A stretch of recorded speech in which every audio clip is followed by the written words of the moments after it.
minutes right after 10. I'm sure you're wondering what is happening. That is music from Monius Chorale in the back.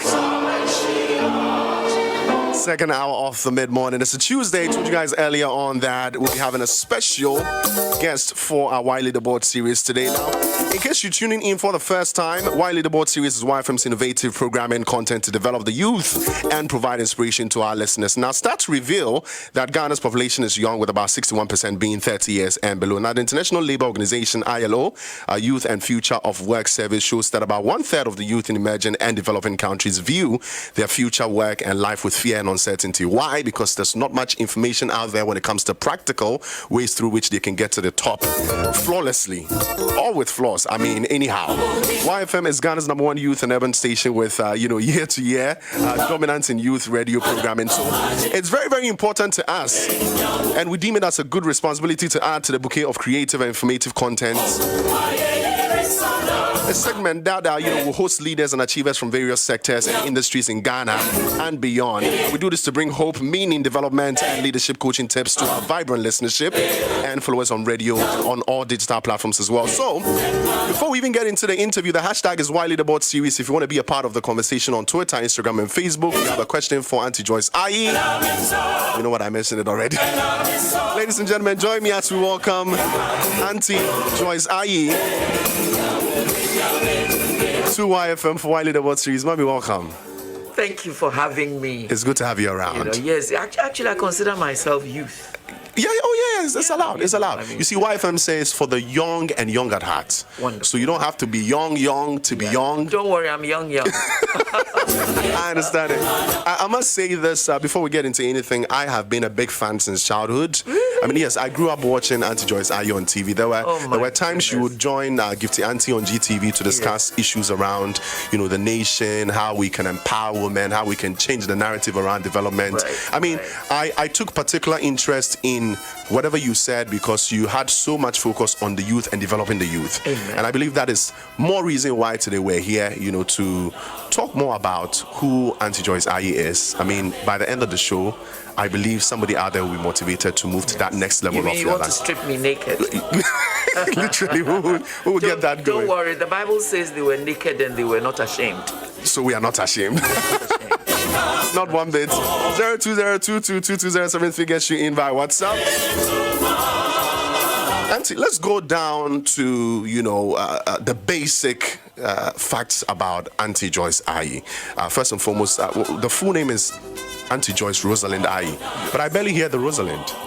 Well, it's in the box. It's in the box. It's in the box, and I use it only so that my name will be a little longer.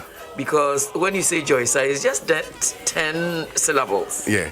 And makes it simple. A little short. So I just add the R. Okay. Yes, it just cuts all the conversations that may come up. So it has nothing to do with it. Before somebody asks, okay, what is the meaning of Rosalind? Yes. It's like the extended version of Rose, or it's a Spanish name. And then a combination of Rose and Linda. And they ask why did they not decide on calling you Linda or Rosalind? Have to go ask my Go back. Speaking about that though, let's talk about where you were born and how childhood was for you. The beginning. Yes, I was born in Cape Coast only because my grandmother was living in Cape Coast, and I was the second child of my mother, so I think my mother ran to her mother to take care of her. But I think soon after that, I went back to where my father and my mother were living, which was in Konongo, of all places, because my father was a postmaster and he was just moved from place to place. So that's it. All right. So how was it like for you moving from one place to the other because your father was posted? Did it affect? Oh, don't worry. My father died very early. He died very early. May so rest in perfect peace. We relocated to Kumasi. Kumasi was a place of, let's say, comfort for my mother, because she had also spent many years, I think her last years in going to school were in Kumasi with her sister, who was living in Kumasi with her husband, who was a teacher at Wesley College. Okay. So my mother even met my father in Galamsey. Oh, wow. You know, where my mother went and trained as a telephonist. And at that time, it was the post office that was training telephonists. And so that's where they may have met. Must have met, I should say. Must have met. Okay. All right. Now let's talk about, in your opinion, how different you think growing up back then and growing up now, or I mean, how you were raised, and then now, how people raise kids. But I don't like calling children kids. Okay. Because in English, a kid is a baby goat. Wow. And I don't think our children need to grow up as goats. All right. From now, the word kid is cancelled. Yes. Ladies and gentlemen, we are not using it anymore. It's an American word which I don't find very useful. Anyway, I was raised by a working mother. Okay. My father died early. And my mother, I know my mother would have worked a bit, but she had to be a full-time public servant, you know, and so she could take care of us. And but it was fun, and it was also mixed with a bit of deprivation, because a single parent home and then a single income home.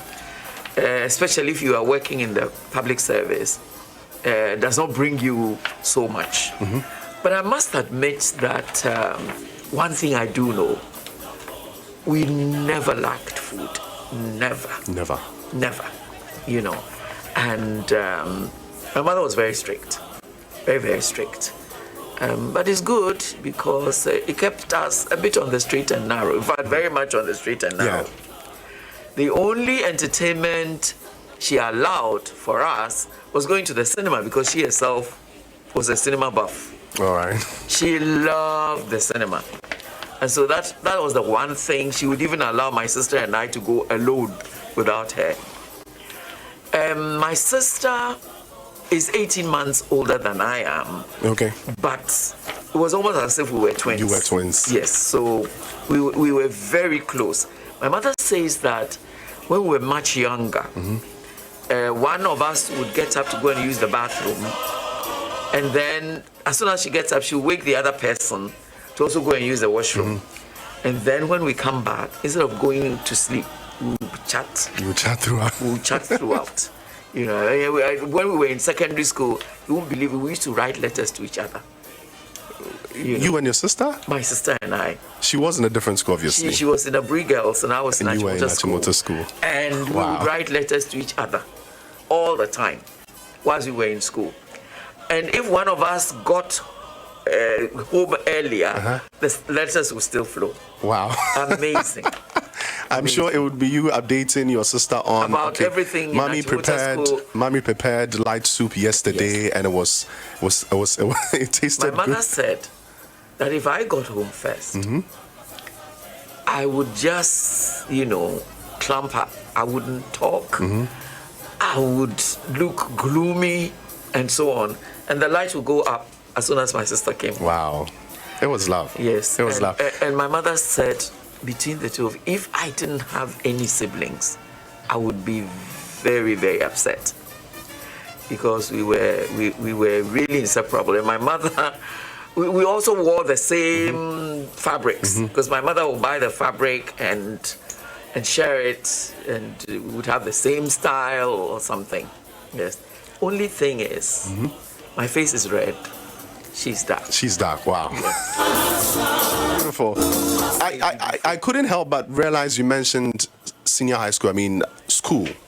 And it was Achimota School. And in a previous interview, I think in the past, I watched an interview with you, and then you talked about how disciplined you were back in school and how you picked a lot of the things that still resonate in your life now from Achimota School. Yes. I mean, for the sake of people who might have gone to the same school with you, or ones who are still in school, share a few of the things that you particularly learned from there. Well, one of the things that Achimota really taught us was, first, life and education are about the head, the heart, and the hands. The head, that's what you would use to learn, but Yeah. the heart is how you relate to life. And then your hands, you're never supposed to look down on anything that we use our hands to do. That was one thing that really struck me. The other thing was that school would thrust you in leadership, but leadership is supposed to be servant leadership.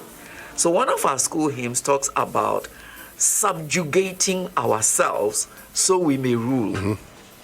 And that for me is critical, because a lot of us see leadership as lording it over people. Yeah. But leadership really is about serving people. And the best leader is one who even identifies leadership potentials in the front. others and harnesses these potentials for use. So a leader perhaps will even provide opportunities for other leaders to emerge without feeling threatened. I think a lot of times we think that leadership means that we have to be the boss, we have to be this. Have them serve you. You know. But it's very restrictive, because can you imagine if you had to do all the thinking, how are you going to cope? Because you will not know everything. And everybody comes into life with something to give, no matter how small. And we need to have that kind of humility to acknowledge that life is about all of us. It's not a population of one, ourselves. Collectiveness. Yes. I mean, God created us as a community. We are a community, you know, and everybody has a part to play. When you use the human body, for example, the human body is a community. Yes. You know, you don't see your liver, but if your liver decides To fail. well, to go on a looter, to go on a looter, you are in trouble. Wow. You know, so this whole idea of community is very important, because, as I said, even the body itself is a community. is a community with everybody doing their part. And that's what progress is all about, you know. Yeah, that's what progress is about. And I think it's time for us to recognize that we all have a part to play.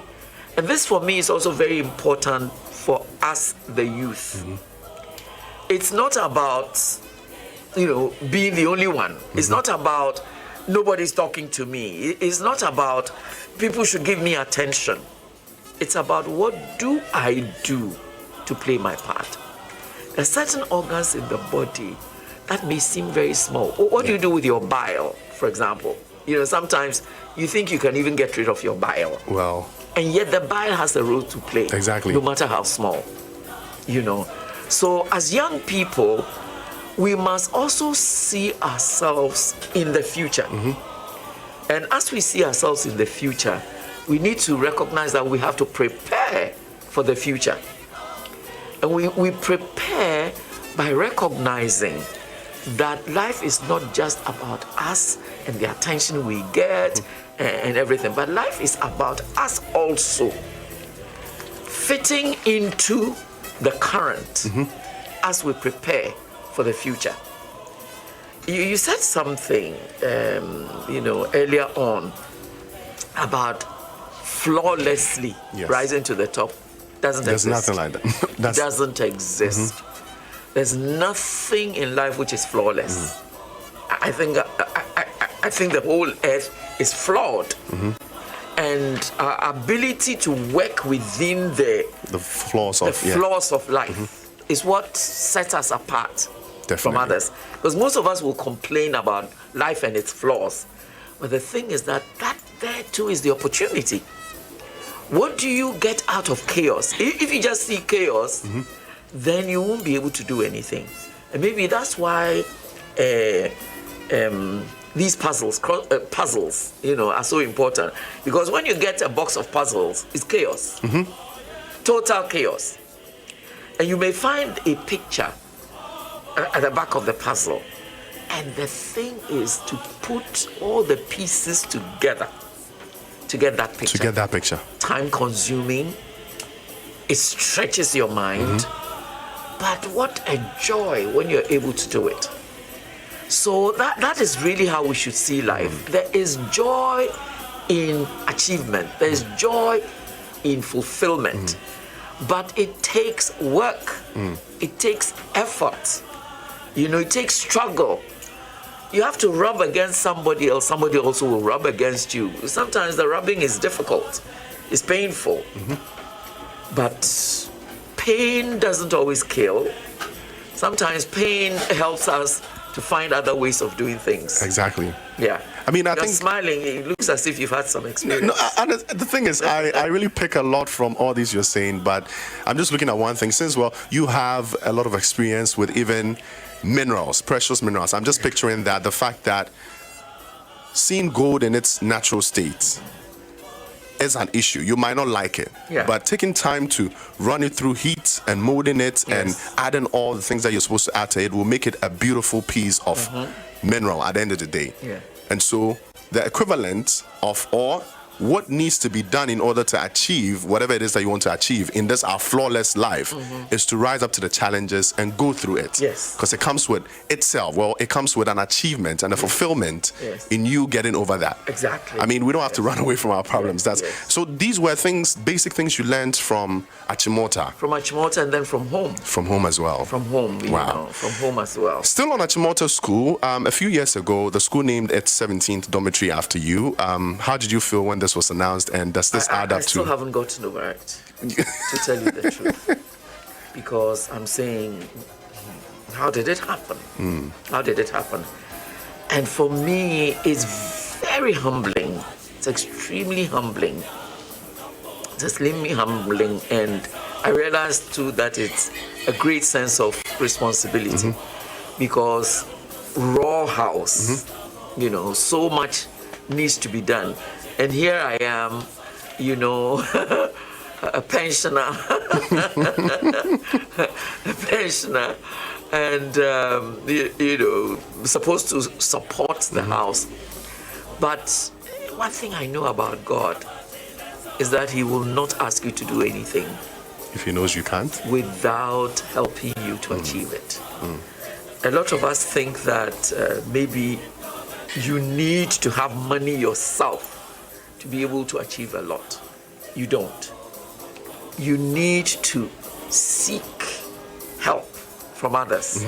And there's nothing to be ashamed of, especially when the money you're seeking is to help others and not yourself. It's to help others and not yourself. So it's humbling, and to find myself among great people is mind-boggling. I wish I had another word. Mind-boggling is fine. It's perfect. It's fine. I mean, I'm just trying to tap into that feeling. A few years ago, you were in Achimota School as a student studying. And fast forward a few years after that, a whole dormitory has been named after you. Let me just, draw it back a little bit. Did you ever see yourself get this far? Never. Back in school, back then? Never. In fact, I tell people that I'm the least ambitious person. You can't believe it. Really? No, I'm not very ambitious in the sense that I'm not one of those who would say that, I'm going to be a politician. I'm going to be a doctor. I never went through those things. What I think I was so determined about was that whatever I found myself doing, I wanted to do it with excellence, To the best of your ability. To the best of my ability. And I guess I've always recognized that I'm extremely versatile. Maybe it's the way my mother also helped us to read. You won't believe it. My mother read everything that was written, from cowboy comics to romantic comics to novels to magazines. My mother bought newspapers every day, and it's become a habit. which I passed on to my son also. Wow. We always buy the newspaper, always. Read about it and then, find anything that is readable. We read a lot. And there's so much education in reading. So much. And I wish those of us who have Android phones would take advantage of our phones and read as much as possible, because there's nothing you will not understand or you will not have an idea about when you read. Even as we sit here, if a surgeon came here and talked about surgical instruments and how they have to use the scalpel and the so on and so on, the fact that you've read about it will give you a certain understanding. You would understand it perfectly when he speaks. Yes, and that is why skills like reading, writing, and now what we call mathematics, are so important. Because with the mathematics or arithmetic at that time, you would analyze. With the reading, you will gather information. With writing, you would be able to put down what you have studied. And that's what really life is about. I don't think that you went to a radio school. I didn't. Here you are sitting down, one of the best in the world, I would say in town. Thank you. In the world. Ghana is too small for you. We'll go higher. So reading about it, and I know you read every day. Yes. You try to find out new things, learn more things. Exactly. And that is also what our youth must understand. You could have gone to school to study a certain subject, but that's not the end of it. In fact, you may not even get employed in that subject area. But if you've been reading and adding to the body of your knowledge, then wherever you find yourself, you will be able to do well. I love something on now I'm giving all my secrets. I love it. I appreciate it. We mentioned earlier, you said the Bible says we naked. Yeah, we're naked. So I love some short films on YouTube, medical detectives or forensic, yes. Forensic files, And you hear some of these people, they use physics in forensics.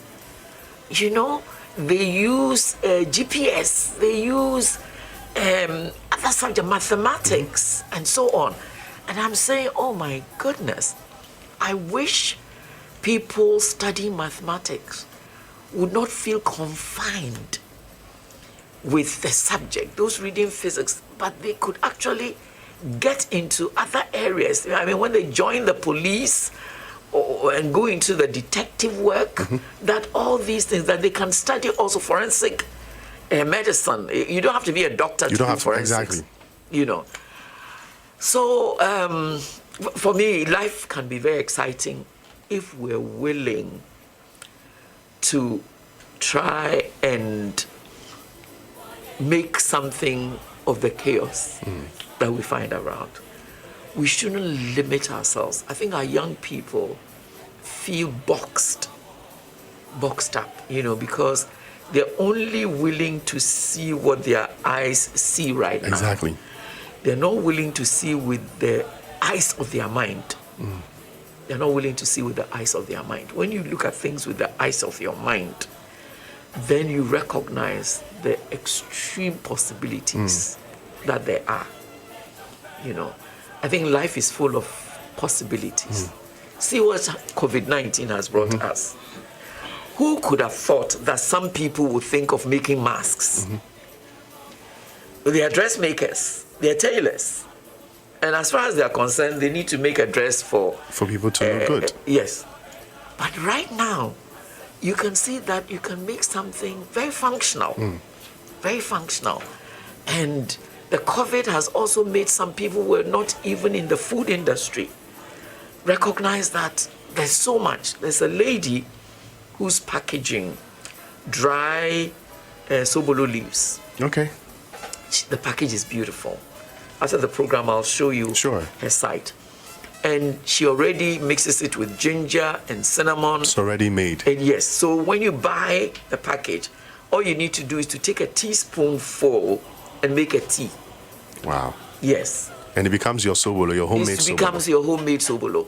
You know, of course, if you want it thick, you can add more. If you want it sugared, you can do so, and so on. But here is somebody who was not in that business. And now all she's thinking of is, my goodness, how can I do it and do it well? I know an artist, I even have one of his works. He's in the food industry. And you can order. Last time I ordered goat soup. That's your favorite? Not quite. I have lots of favorites. Okay. But I wanted to try it. It was quite good. You know, one of the members of our choir, is an events organizer. But the other day I saw him sending me a post sharing a menu, you know. So I deliberately ordered, and it was very tasty. I've made up my mind. I'm going to support him. Every week I'll order something. It's not that I don't have food in the house. Exactly. But I want to support it. I'm supporting people who are doing hand sanitizers, supporting people who are doing so many things.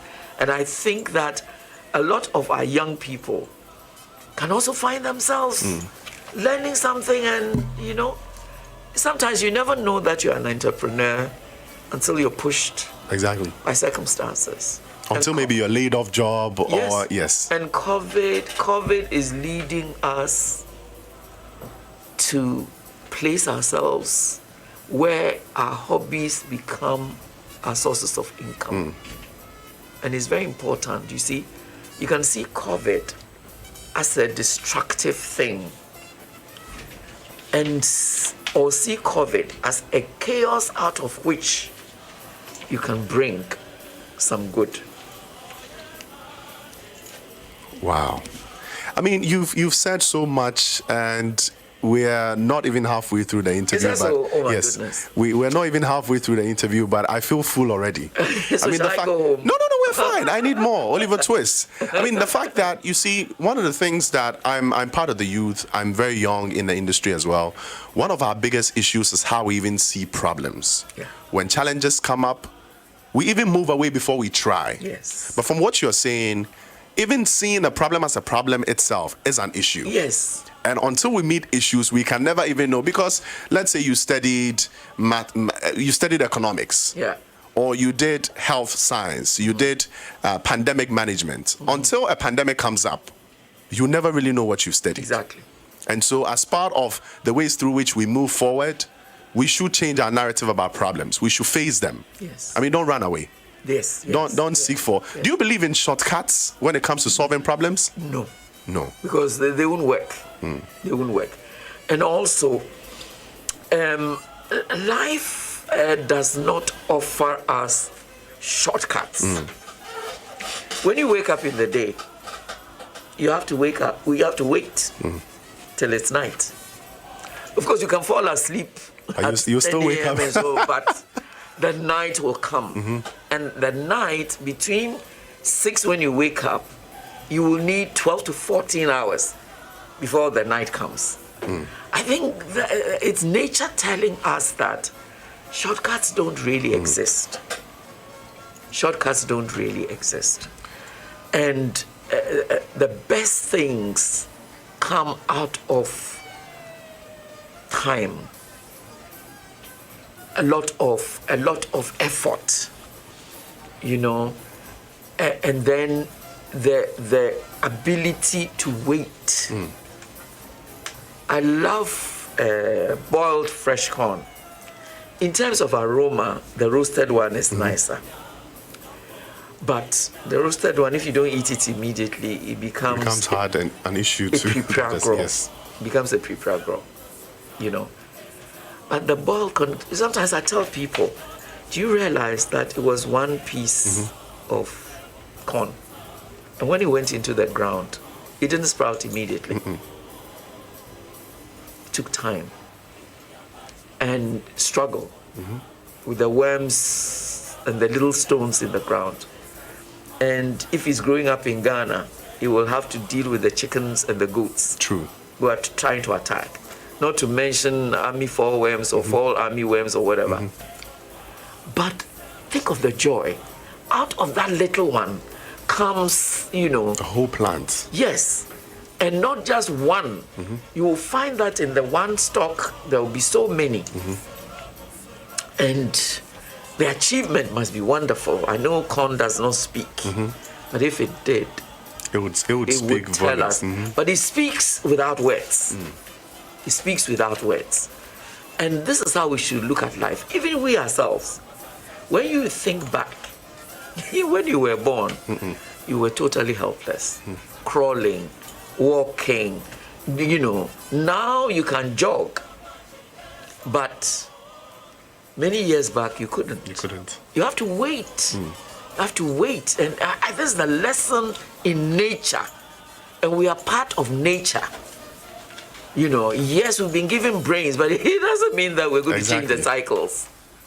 It's there. It's a system that is there, and it's part of the natural laws of nature. I mean, patience. It's everything. But we see patience as denial sometimes. Not at all. People feel when you're told to be patient, it means wait, you can't get the opportunity. But really, in real life, it means take your time and observe nature. And gather up experience. Because waiting does not mean, that you're totally without any kind of ways of doing things. Because in waiting, you also observe, you also make efforts to achieve, you also add information to your life, So you go to an interview, and you even know you're going to get a job, but you're not getting it tomorrow. They tell you that, yes, you did the interview today, on the 19th of May, but we're employing you on 1st July. If you're wise, you'll be learning a lot about that job. You'll be learning a lot about it. You'll be finding out the various departments. You'll be finding out other things that they do. And you'll be thinking about, what am I going to offer? Maybe they have some areas of challenges. How would I, even though maybe I am going to this department, I can still think about other things. Other things that, that the other departments may want. But most of the time, we don't do that. So we enter the job and then we say, oh, it wasn't like what I thought. It wasn't like what I thought. Oh, and it takes so much time and, I'm not getting promoted. This one doesn't like my face. we personalize so many things. We create a lot of issues for ourselves. Mommy, let's talk about uni. In 1969, you left the University of Ghana and got into your first job. What job was it? Your first job? Do you remember? My first job was with West African Exams Council. Okay.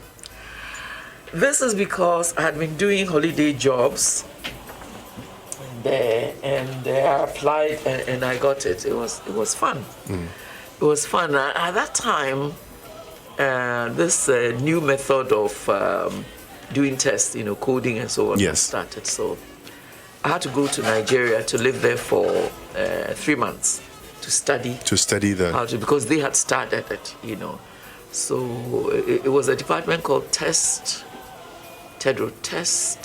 Development and Research Office, TEDRO. That was the name of the department. And that's where I was assigned. So I had to go and live in Lagos. Surulere. Wizkid has a song with that title. Before the song, yes, before the song. I think we'll play it. Ganj will get it for us. Before the song, I didn't know a place like that existed. Yeah. Yes, Surulere. Surulere. Yeah, it's a very popular place in Lagos. Okay. So I had to go and live with a family because a friend of mine introduced me to that family. So I was living with a family and working for 3 months there. Before you came back to YX. So how was your working days like, or how were they like? Were they challenging for you? How was the transition like? Because this was you in school. Of course, before that you had some experience with it, but then this was you on the job, yes. main time, mainstream. You're doing it. It's not like you're doing it for internship purposes. You were working. Yes. How were the days like for you?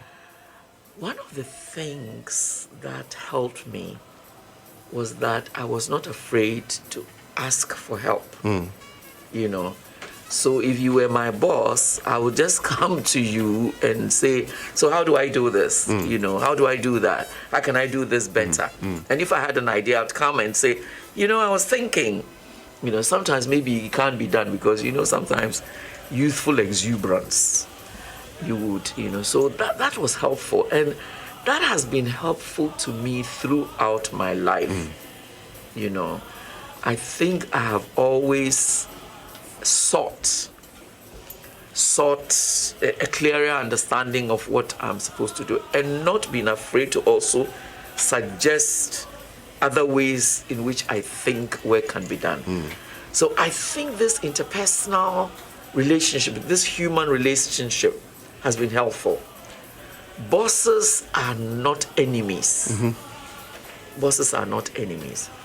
I think when you get into a job, it is good to relate well to the people around you, both your juniors and your superiors.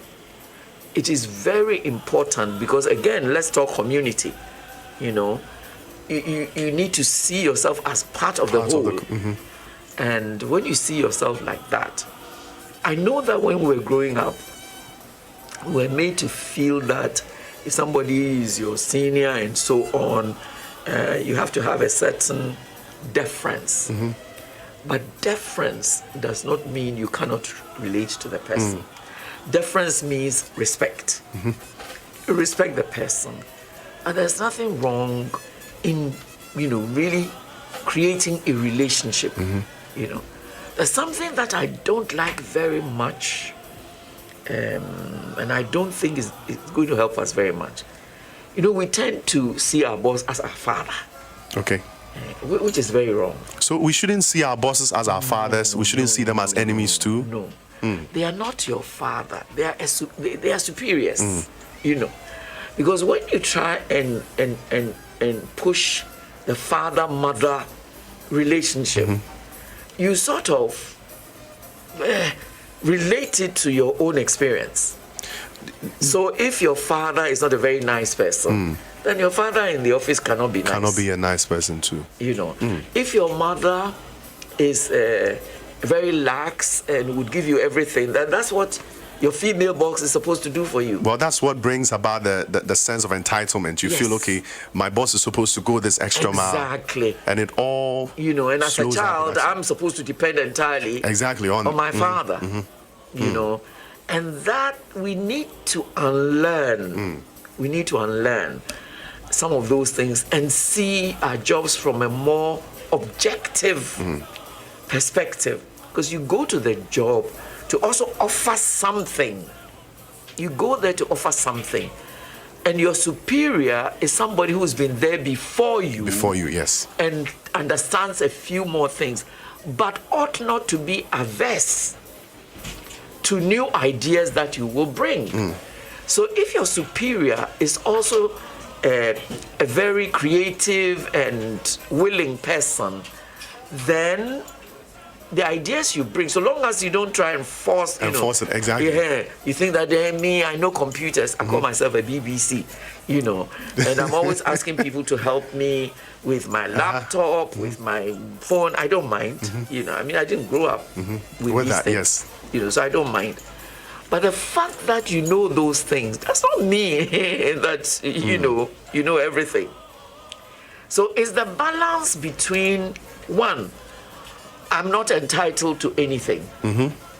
I am there to offer something in return for the money that I get paid.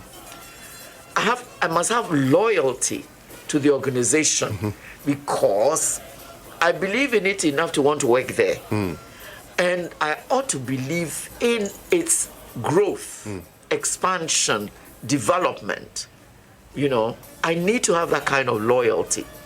And loyalty will always help me to offer something more than maybe what I'm even required to do. Because when the organization expands and grows, I benefit from it. You know, I benefit from it. I can't take myself out of it and say, no. You can't do that. And I think it's the bane of most of us who work. Even here, there are some of us here who think that as for me, you know, I'm just here, and I'm just pushing the buttons, and there's hardly any loyalty. You know, there's hardly any loyalty, and it's not good. You know, I in the plethora of FM stations, we should want to make YFM the best of the best. It has to be at the cutting edge of this industry. And it means that when I'm asleep, I should be thinking, okay, radio, youth, what else can we bring to it? Maybe the gentleman who does the downloading of music. You know, okay, the youth love this kind of music, but why don't I gently introduce this kind because of I think music? it will bring this level of change. You know, because you know, if you leave young people to themselves, their music will be cacophony. You know, and the louder and you know, it just deprives the mind of functioning well. There are times when you need a certain calm. Now, how do I, downloading the music, fuse it, you know, with the kind of thing that will help young people to benefit, you know, help their minds to move. That is what I am bringing to the job, because I have this special task of looking for the kind of music that not only appeals to young people, but actually helps young people. You don't give people only what they want. You give people what they need. What they need.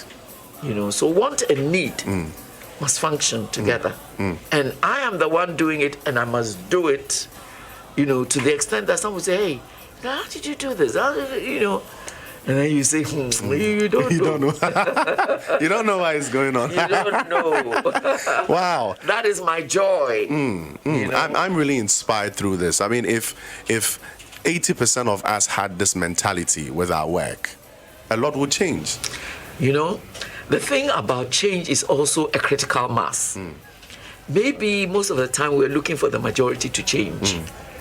But change really comes when a few people are dedicated.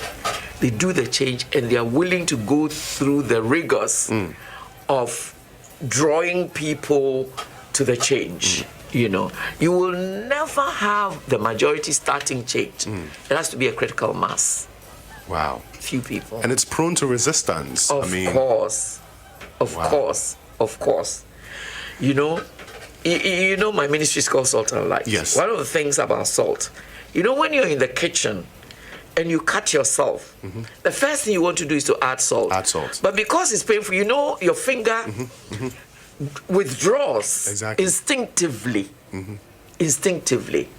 So even resistance to change should be seen as a natural course of things, so that it does not, how shall I put it? It does not thwart our efforts. You know, when people resist, you should understand that, yeah, it's natural. They're not used to it.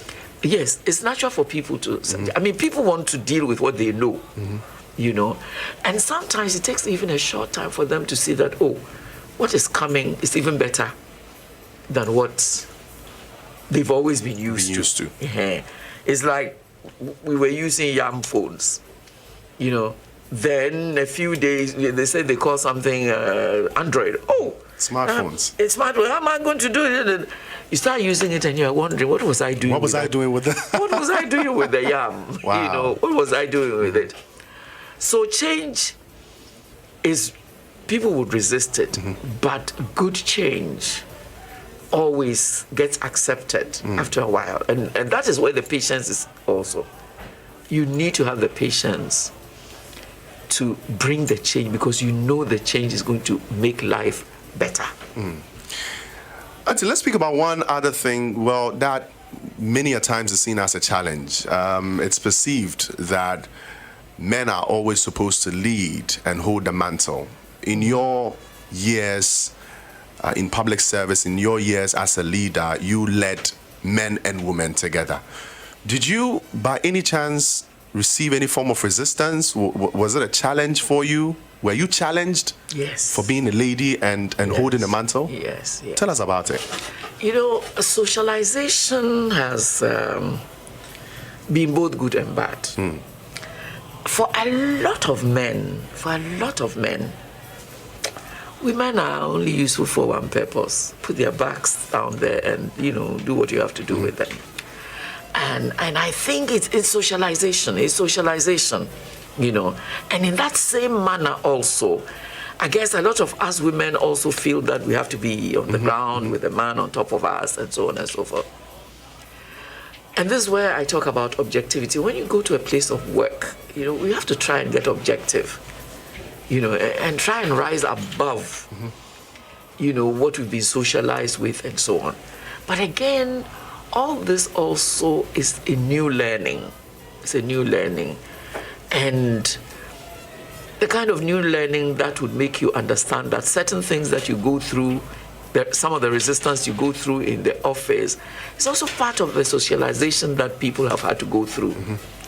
And again, if you're going to bring change, if you're going to be respected as the leader, you also have to make the effort not to behave like the way the men were behaving, because you don't want to be a man because you're not. What you want to do is to bring some leadership, skills, and you want to help change the place and lead, So you have to understand some of these things and accept some of the resistance when they come and see how you can turn them around. When you enter a new organization as a woman at the top, you don't go there, strutting like a peacock. You go there also to learn, because there's a culture. There's a culture there, especially if you did not emerge from that culture to be the head. Maybe you came from outside. You have to understand that there's a culture there. You have to quickly try and understand that culture. And then you have to see whether that culture is good for the organization or not, or what else you want to bring to that culture, which will make the place different. So it's a learning experience. So your first couple of months may not be you trying to bring the change and so on and so forth, but for you, a learning, getting to know the people, trying to understand the raison d'etre of the organization and the new thrust that the organization wants to go through. And remembering, you're going to work with people. Trying to make sure that you see the people there, the strengths they have, the weaknesses they have, build on their strengths, minimize their weaknesses, and so on and so forth, So for you, it has to be a learning experience. It doesn't matter if you know everything. You enter a new place and you don't know everything. Wow. You have to learn. And that also takes humility. But when you learn well, things go very well, because people need to trust you as the leader. You have to trust that you're really bringing something good, and that out of that, there will be goodness for themselves also. Goodness is not only the money you earn, but even the ability to use your knowledge and your skills and be recognized for that. That's also very important. Or maybe for the leader to say, shift from this place to another place, because I see that you have potential. A lot of potential there. That alone itself is fulfillment. Yes, so wow. I remember one time I sent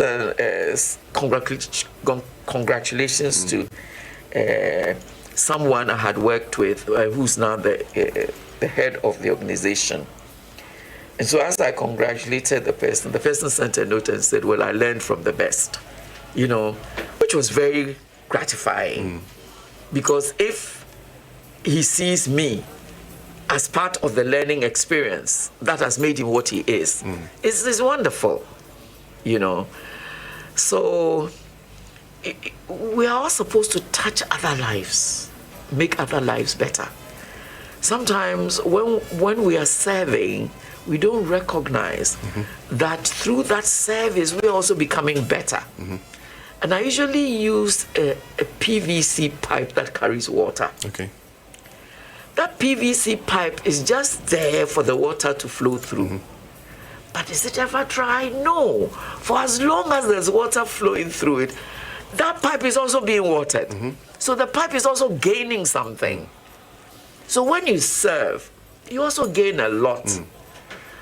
And that lot is not money. This country is dying because people monetize everything. Every single thing. And they monetize even the wrong things. If we monetize good things, we would make money, and then we will not be stealing, and we will not be fudging the figures, and so on and so forth. Wow. And we're going to get into politics in a bit. But before we get into that, let's speak about family and family life. I mean, through all these days working, in the public service, working with WAEC and the likes, how were you able to combine your responsibilities? I was single. Okay. I later went with the Ghana Museums and Monuments Board. I was single. Then I went to the Environmental Protection Council, it's now the agency. Yeah. And I was single. Single there too. Then got married. I didn't do very well in that. Came back single. Wow. And had a son. Okay. I have one son. You have one son. I have one son. And most of the time, I raised it by myself because I was no longer married to his father. Then I tried marriage again. It didn't work. Wow. Looks as if I'm not very good at it. Well, not really. Maybe I don't know how to make the right choices. Not really. Or they don't know how to make the right choices. Yes, exactly. You mentioned earlier on that maybe we thrive better in different fields. So maybe you had better potential somewhere else. Yes, let's look at it that way. I'm very grateful to God. I tell people that of my years, I think okay. So if I take it that I should have been married by, let's say, 26. If I deduct 26 from my years now, I've been properly married only 6 years of my life. Wow. I've been more single than married. And I know, sometimes God has plans for us, and we choose some other way. I remember one time when I was saying, I want to get married, and so on, and my Reverend Minister said, Auntie Joyce, it's not everybody for whom God has planned marriage. And I left there as a foolish man. You are married, and you're telling me this. But he was so right. He was so right. And even the Bible tells us that it's not everybody who got married. Jesus says how to accept that is the difficulty. How to accept that is the difficulty. Because when you live in a society which pressurizes you until you become the word pressure. Pressure, why are you not married? And then where's my grandchild? And then, and that kind of thing. It makes it difficult for some who have the inclination to stay single to do it. But you see, if you're a child of God, to stay single means no hanky-panky, which is also very difficult for most of us. No hanky-panky, which is very difficult for us. Very difficult. Well, that is why Jesus is saying that that one is difficult. And so, in a book that I read about spiritual gifts, celibacy is supposed to be one of those spiritual gifts, which Paul had. Paul had, and maybe somebody like Jeremiah also had it, you know. But for some of us, you know, we've had to struggle with it and so on. But God is so gracious.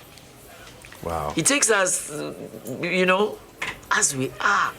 And then, like the potter he is, he just creates this beautiful tool or pot or whatever, you know. And then he finds you useful.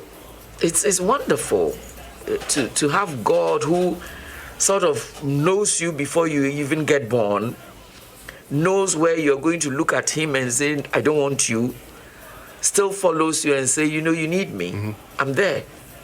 And then works to gradually draw you to himself. And then life takes on. You ask yourself, oh my goodness, why did I say I didn't need him? You know. Wow. So wow. Let's talk about your normal day. What time does Auntie Joyce wake up? The activities? You don't want to know.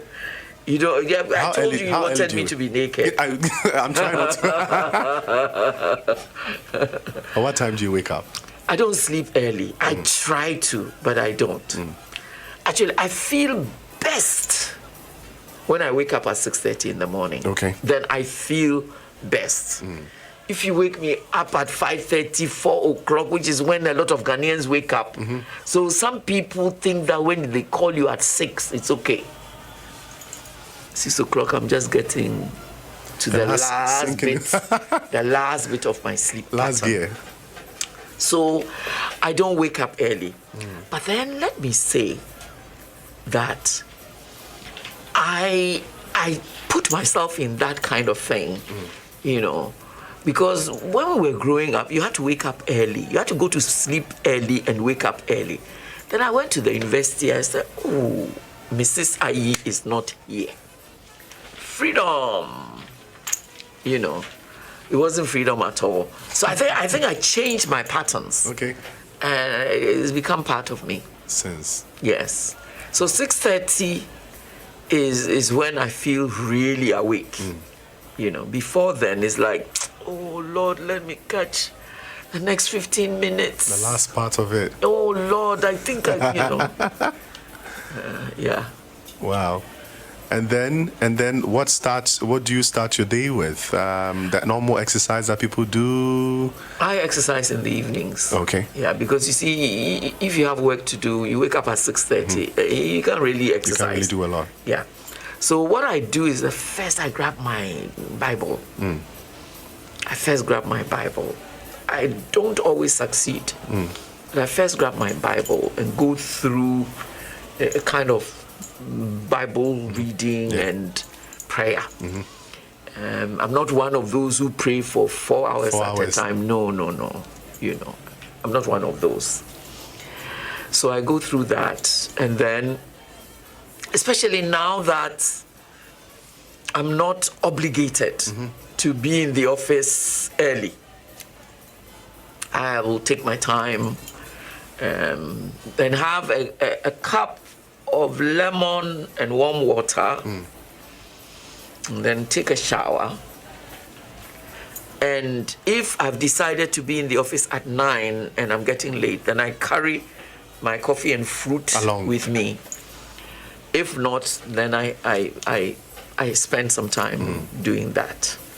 And when I get to the office, again, we will do a Bible study in the office, pray. With the workers, all of them? Yes, workers, all of them. You think we're many. 3 or 4 of us, yes. That's all we are. Yeah, that's all we are. Okay. You know. And then sometimes people come and see me, but otherwise I'm trying to see what article is going to the newspapers, maybe preparing something for the radio Bible study that I do. Why don't I have a time here? Young people also need Bible study. Let's talk about it right after. Right, you know, so that kind of thing. And then the day goes. These days, I'm doing well. I walk about 4 kilometers every evening. I'm not very good at certain things like gym and exercise and so on. You keep yours simple. Very simple. Very, very simple. The Lord knows. The Lord knows that, if He sent me jogging, I'll probably collapse after the first couple of steps. He's our maker. He knows us. He knows us very well. He does know us. That's why, again, my suggestion, know yourself. Accept yourself. But don't stay the way you are. Allow God, to help you get better. Allow the nation to make you better. Allow your workplace to make you better. Allow the family, if you get married, allow your relationship with your wife and your children to make you better. Don't be fixated and say, this is how I am. This is how I am, so this is how I'm going to... Yes. And you even mentioned one thing, that in making your relationship, your family, your work better, it means making it better, making the institution better itself. Yes, and making yourself better. And helping others to also get better. Wow. Ladies and gentlemen, it's 5 minutes right after 11. We're still talking to Madam Joyce Aryee. I thought it was an hour's program. We are not done, no. Auntie, we are not done. We are not done at all. We have a lot to talk about. I am enjoying it. Honestly, I won't give this up for anything. I won't. But people at home want to get interactive as well. The hashtag is Wiley the Board Series. Speaking about that, though, we're number one. Sounds going out to Aryee. Team Digital, you just sent the info in. We are number one. So, yes, we're going to take a few more questions from the public, the listeners in a bit.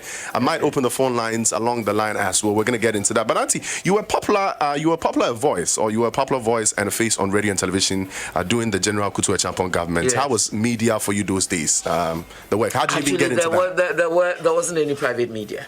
I think we have to understand. It was just public media back then. It was GBC, and... They had some very interesting programs. It was very educating. I grew up around the radio, and I learned so much from the radio. The GBC, of course, there were programs on agriculture, there were programs on education, there were programs on music, and so on. But I can say that my love for classical music and choral music was deepened by what I got from radio. So radio is very good. Radio is very good, And interestingly, those of you who recall Dr. Reku Brube and what we call Radio I, what he meant was Radio Eye. Oh, yes. So it wasn't Radio I. It wasn't Radio I. This was Radio Eye. Oh.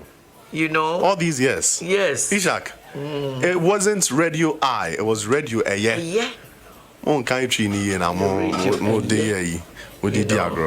But everybody said Radio I, Radio I, Radio I, Radio I. Yeah.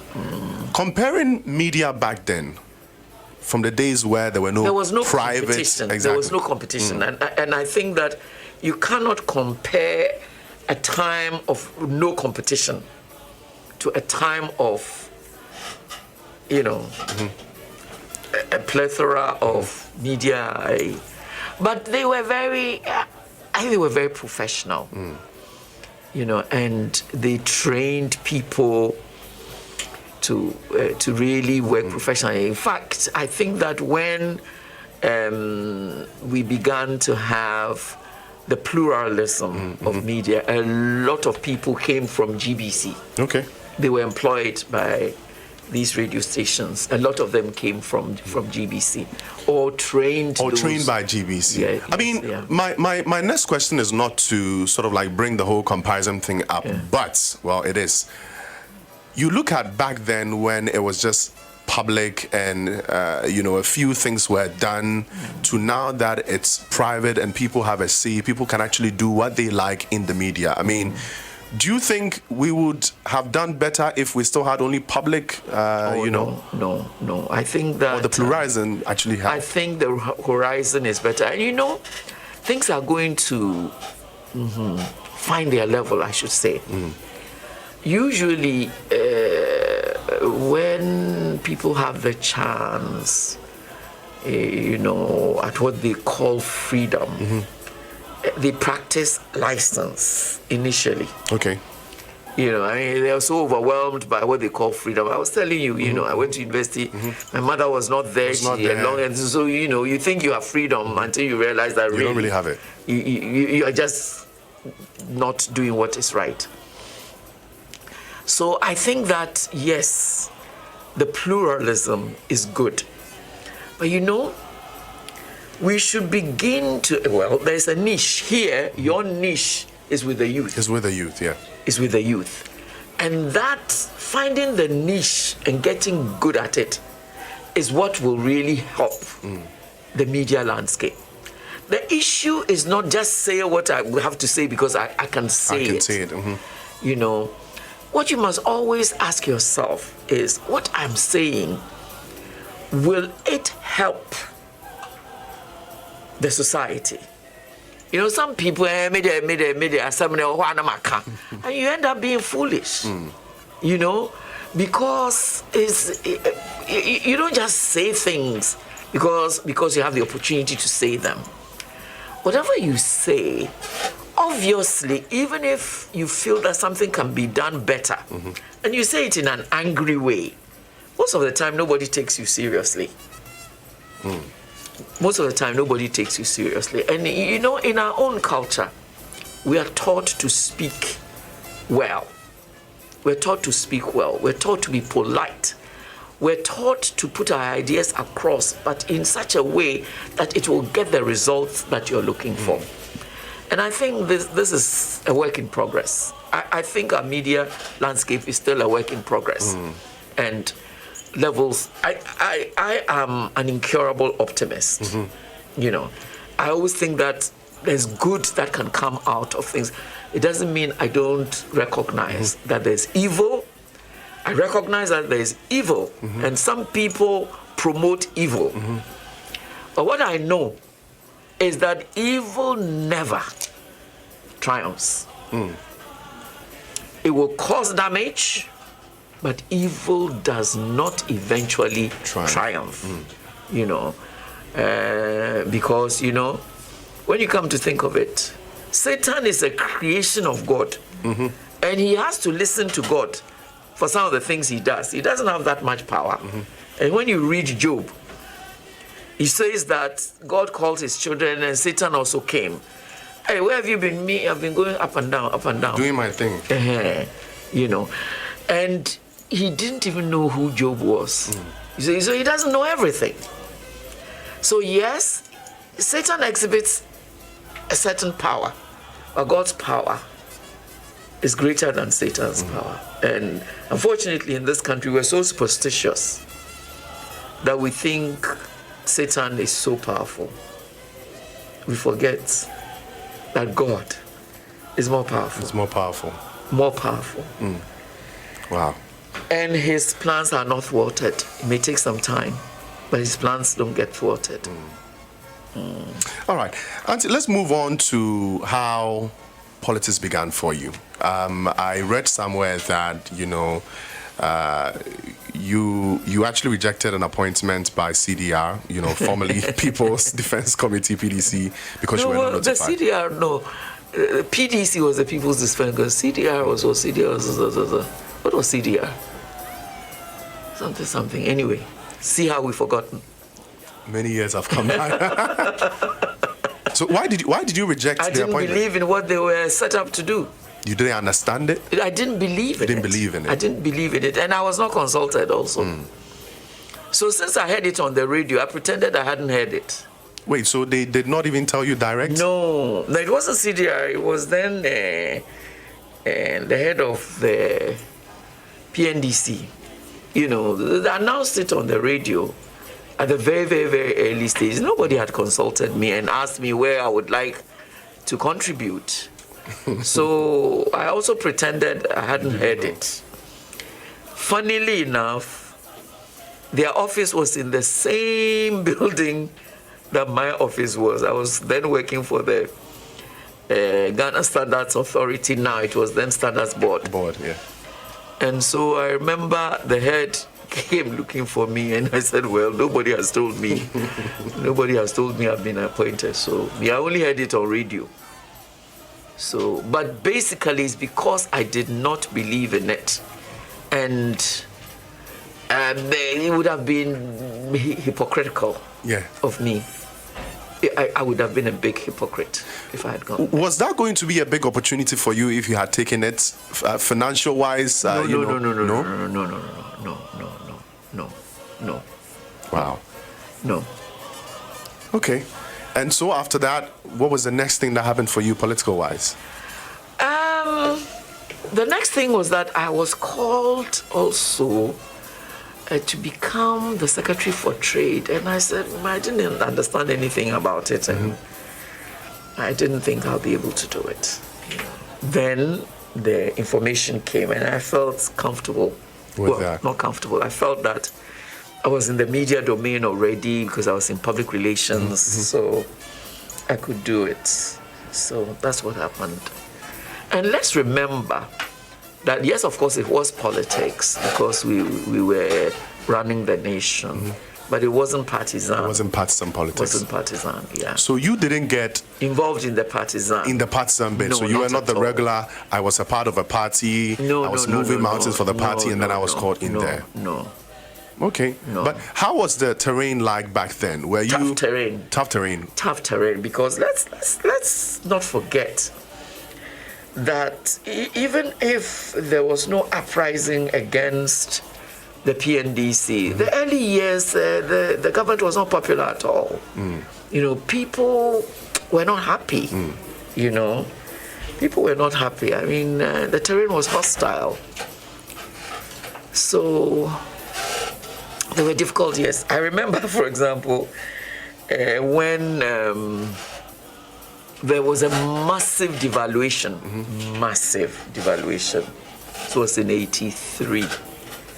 Was it 83, 84? Yeah. I think it was 84, beginning of 84. Or was it tail end of 83? I don't remember anymore. And so I said, you know something? We have to go round and speak to the people. Try and explain things. One of the things I strongly believe in is that people, what word should I use? People, I'm trying to find a word. Were people fighting for development back then? Was it where their interest was? No.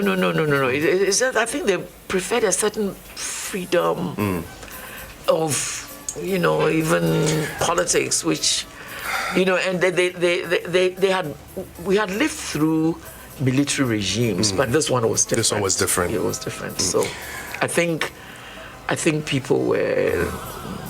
But funnily enough, all the military regimes were not that popular. They were not that popular. Auntie, let me quickly interrupt our conversation. Okay. There's a friend of yours on the phone. Really? Yes, he wants to share a few words with you. I think I won't mention his name. Let me just connect him via the line. He's joining us all the way from, if I mention where he's joining us from, you're going to get who he is. But then, hello, Ambassador. Hello? Hello. Ambassador, can you hear me? Yeah. Yes, I can hear you. It's good to have you on the phone. So I'm going to connect you straight to Auntie Joyce Aryee. For the record, she doesn't know who's on the line, so you might want to introduce yourself. Okay.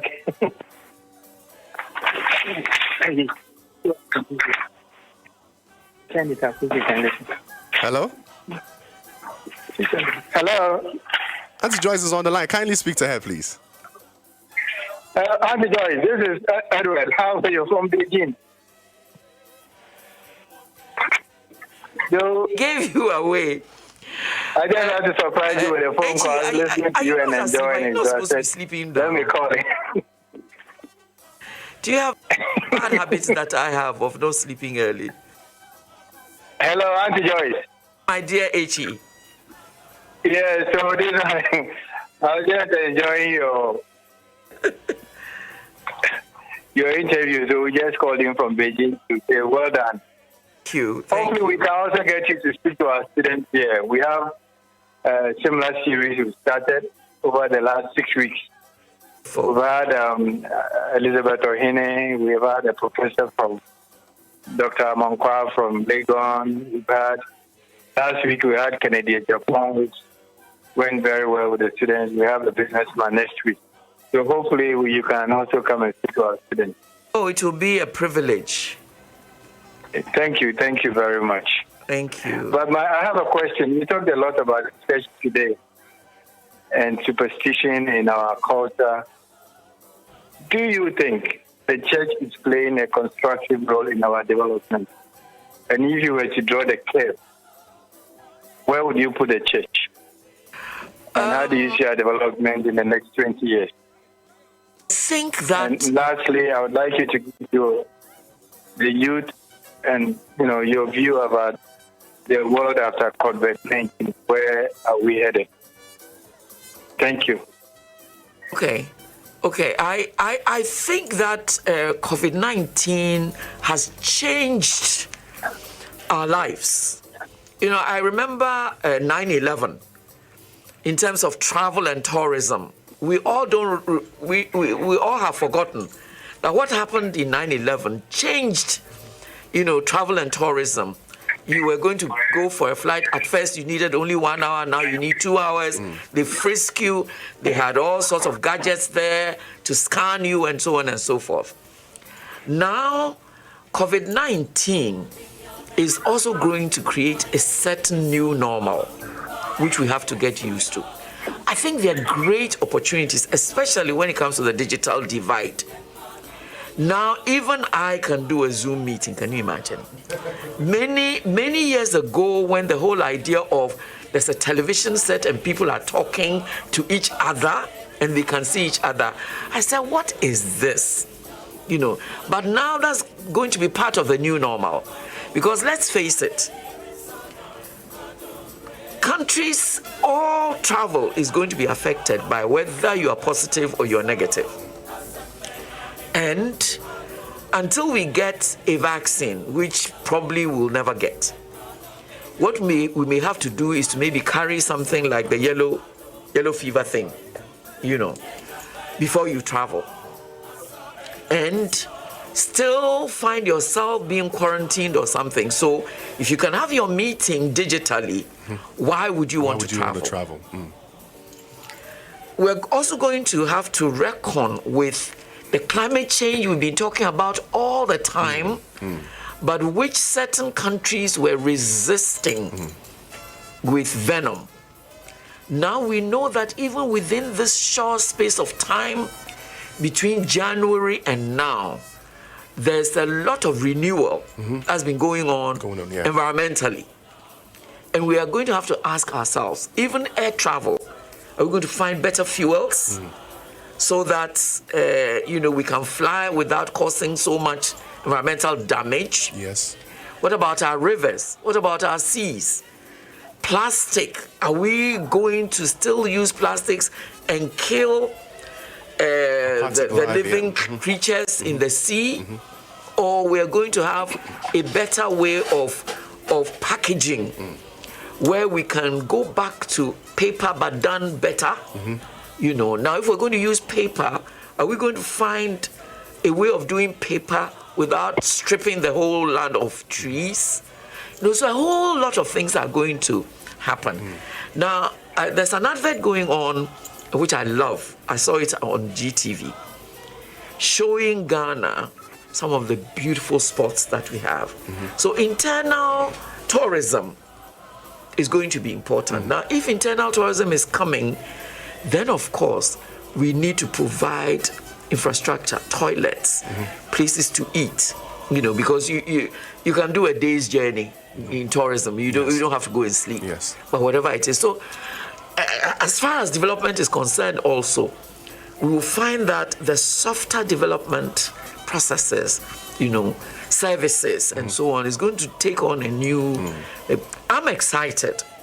I would like us to see good things that can come out of COVID. True. Rather than, the negative things. There are certain manufacturing things that may never survive. That's a pity, but they may not survive, But the thing is, this has happened. There's always been a cycle. There's always been a cycle in this world. I mean, we know some big manufacturing companies that folded up even in Europe. Yes. When Europe decided that value for money was better in China and in other parts of Asia, they relocated their factories there, you know. So change is here. Change is here. There is going to be a new normal. And our students must also, whatever they are studying, recognize that there's a new normal. If you're studying medicine, don't get fixated with only one way of doing medicine. Add some tech or something. Yes. Yeah. Well, the tech is very necessary, but you may find that family medicine, you know, in addition to just being a general practitioner, will help, you know, and that maybe learning to do laser surgery is going to help. So if you're a lawyer, there are many things that you can add to your, you know, an engineer. Now you know that engineering is no longer just metals. Engineering needs other things. These days I hear even with a 3D, that you can manufacture something with a 3D, you know. And so all these things, you're an engineer, you have to be high-tech and digital.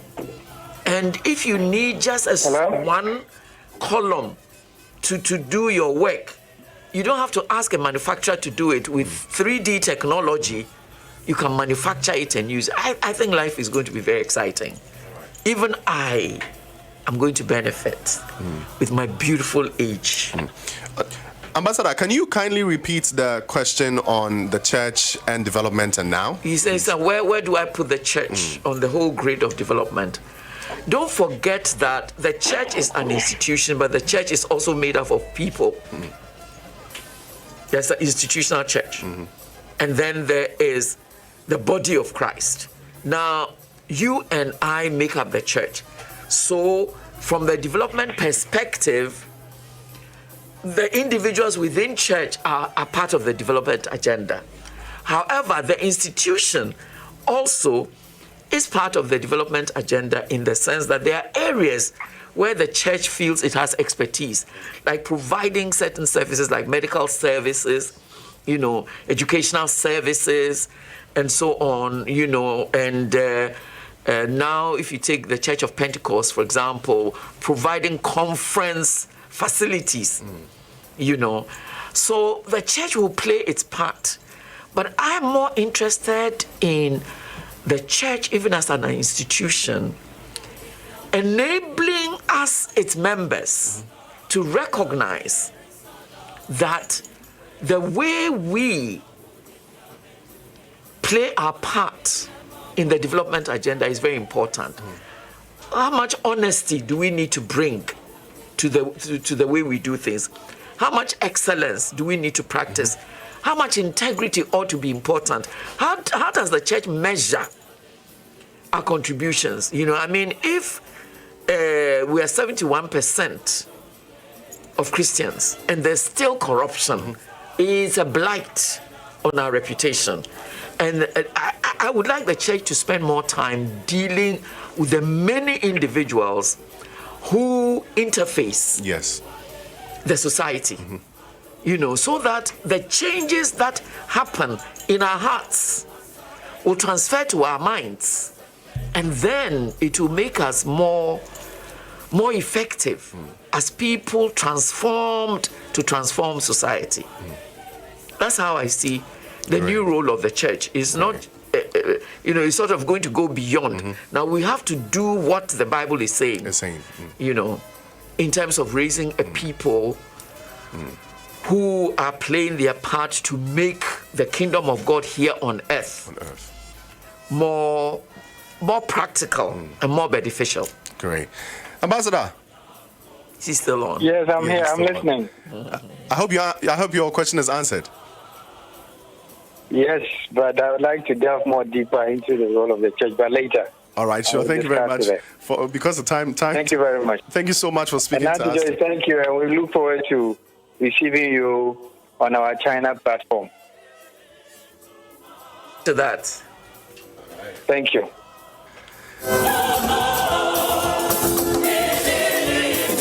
So So that was Ghana's ambassador to China, Ambassador Edward Boateng, on the phone with us. Very good friend of Auntie Joyce.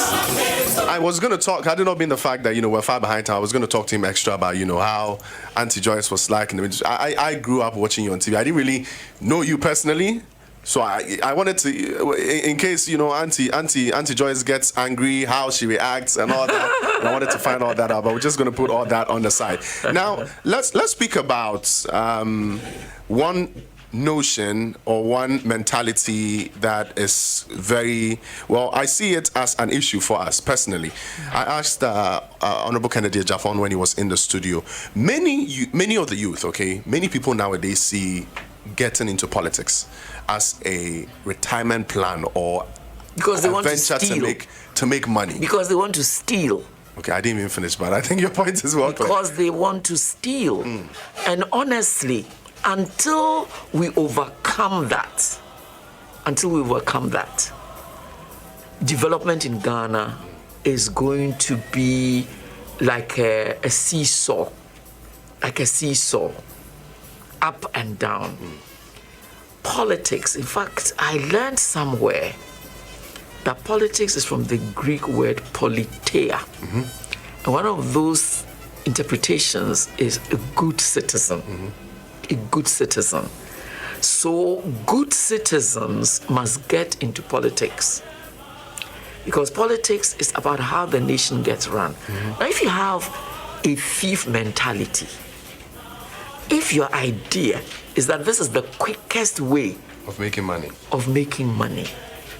in a country that requires so much development, in a country where every CD misused is a big loss for a majority of people, then that idea, must be, we must fight against those who are coming. And if you are a young person and that is your idea, I can assure you, things are changing so much that you will not get away with it. You won't get away with it. Now think about it. Lula in Brazil was quite a popular president. Da Silva. Lula da Silva was quite a popular president. Now he's in jail. He's in jail. There are people in America, who have gone to jail because they even perjured themselves. These lies. It's not even money. Lies. Perjury.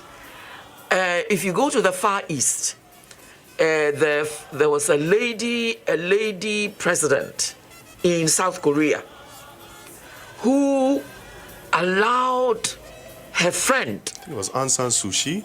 No, Aung San Suu Kyi is in Nepal. Is it Nepal? I think it's South Korea. No, it's not South Korea. Aung San Suu Kyi. He's going to check. Aung San Suu Kyi is not South Korea. It's not South Korea. Aung San Suu Kyi is still there. I think it's Nepal. Yes.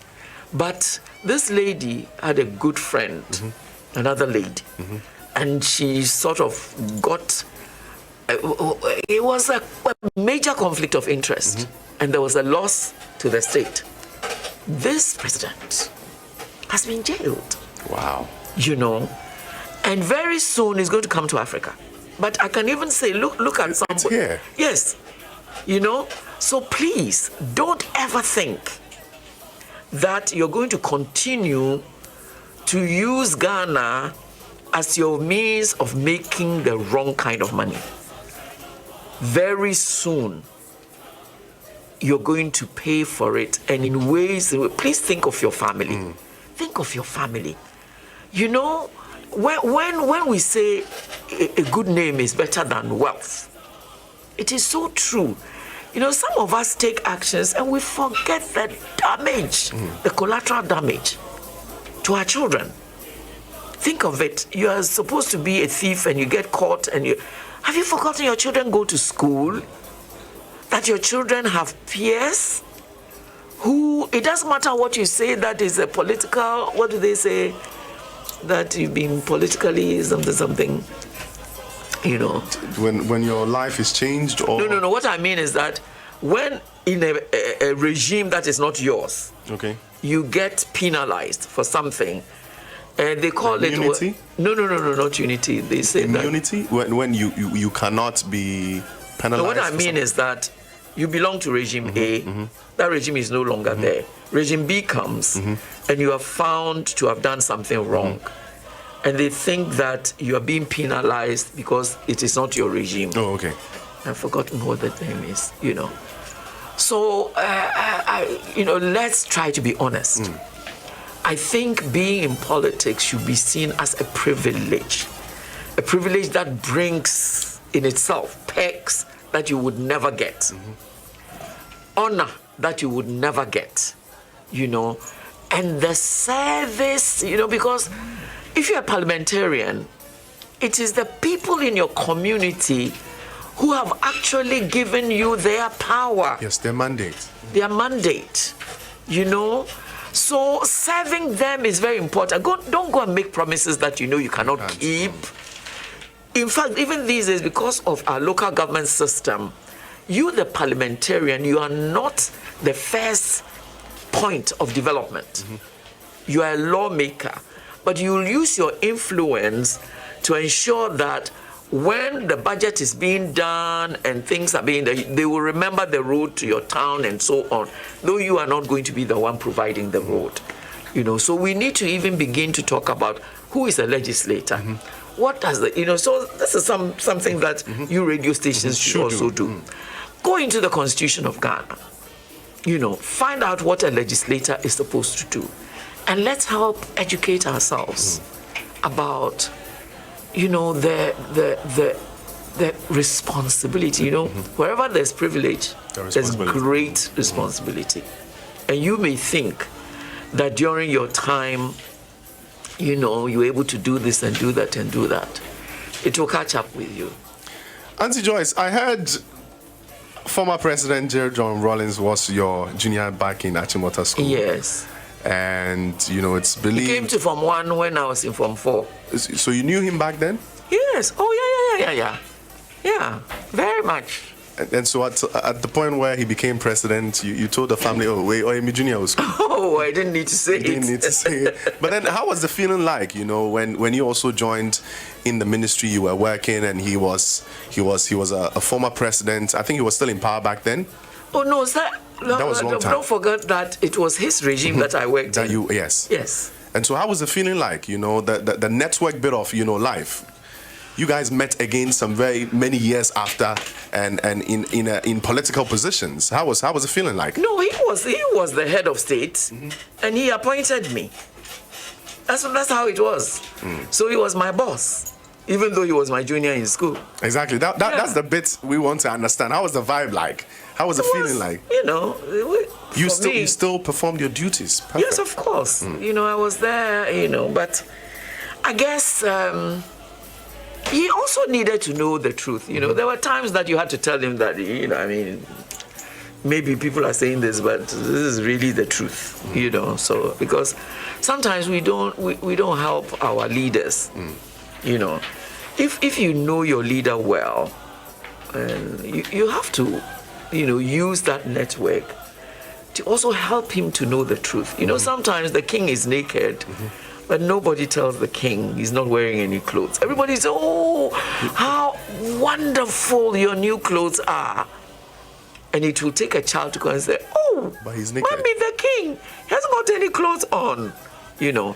But I think the best help you can do to people you know already who, get into high positions, yes, political, industrial, economic, medical, is to help them to appreciate, some of the truth that is going around, So it's useful.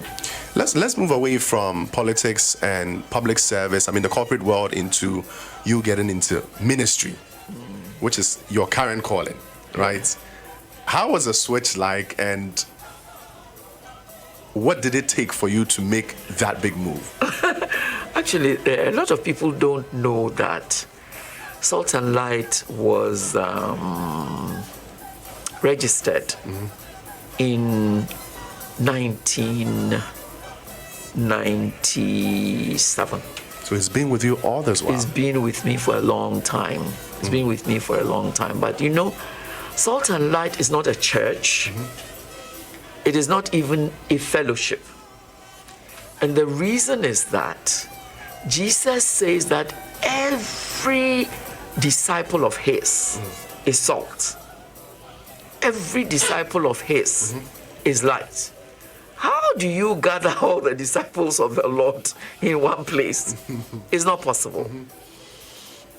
So right from the beginning, the Lord made me understand that I could use the media, write articles, that will be read by many. I don't need to know who's reading. I don't need to be told who has been touched. That is the work of God. So long as I write what the Lord will have me write, and I do the programs on radio that the Lord will have me do. Mine is not to look for acclaim. So that is how it has been, from the beginning. From the beginning. I started I think I started even writing articles. The Chronicle was the first newspaper that gave me the opportunity to write. Yes, and I've been writing since then. I think I've been writing since 97. Wow. October 97 in the Chronicle. 23 years. Yes. They've been wonderful. At first, I used to come in the Wednesday edition, but now I come in the Friday edition of the Chronicle. And then later on, Spectator decided to give me the opportunity. So I come on in the Spectator. But at the time I started speaking on radio, I think there were two stations, Joy and Radio Gold. Radio Gold, yeah. And Radio Gold gave me the opportunity. I had an hour on Wednesday evenings to do programs. And later on, I went to Sunny and then GBC. And so it's still going on. And I really thank the Lord. I think I started speaking on radio in 98, So it's been going on for quite some time. The important thing is to let people know that power for transformation is in the Word of God. It's in the Word of God. And many of us are afraid to interact with God through His Word. But then we will never get to know God except through the means with which He interacts with us. The interaction that we have in church is very small compared to the personal interaction that we will have with God, where we have quality time and we hear Him speak to us through His Word, and we have the confidence that when we pray, He hears. I mean, why wouldn't God hear when He is the one who even invites us and inspires us and instigates us to pray? We need to understand the fundamentals of our faith, which is very relational.